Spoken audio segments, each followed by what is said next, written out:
Hello friends, எல்லாருக்கும் காலை வணக்கம். இப்போ நம்ம எங்கே இருக்கோம்னு பார்த்தீங்கன்னா, எங்கள் கிராமத்தோட சின்ன ஏரியில் இருக்கோம். பெங்கால் புயல் 2 நாளாக பெஞ்ச மழையால் பயிரெலாம் ரொம்ப சேதமாகிடுச்சு. ஏரி நம்பிடுச்சு.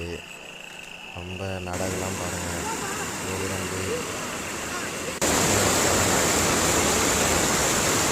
நல்ல விஷயம்.